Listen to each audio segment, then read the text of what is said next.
The intersection of family and money are something that we all experience. We have all grown up with resources, whether that be love, time, food, or money, and we certainly all come from somebody. All of you have a mother. We are all part of a family.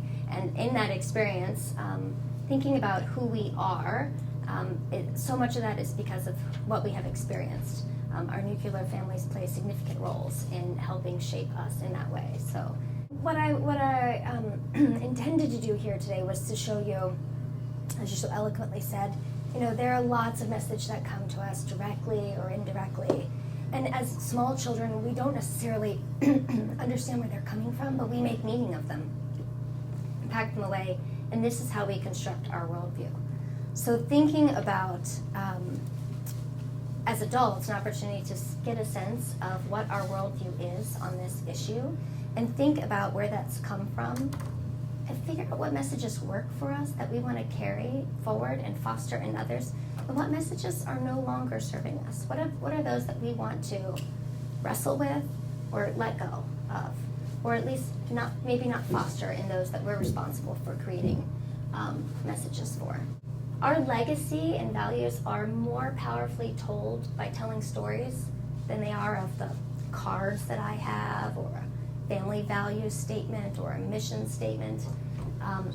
This is where there's richness. Stories about failure and defeat, expressions of our vulnerability where we blew it, where grandfather lost the business, where our uncle went to jail. These are not lovely stories or stories that make us feel good, but they help our children know that they come from people who have overcome adversity and that their stock is rich with resiliency. So for us, an opportunity to tell our stories and to tell the stories of those who have come before us, like so many of you touched on when you talked about your grandparents, is that we get an opportunity to think about who we are and the forces that have shaped the values that we want to transmit.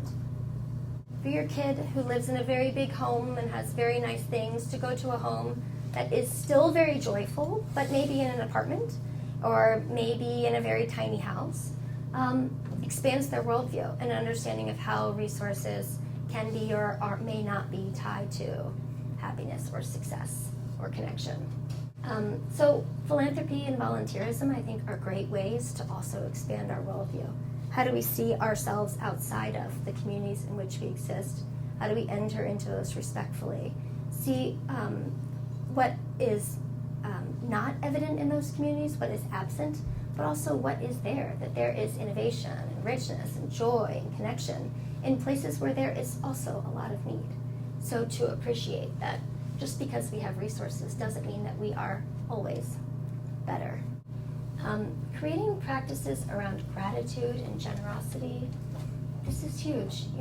Do you go around at your table at night and say, today I'm grateful for air conditioning, or nice tea or lemonade, something like that?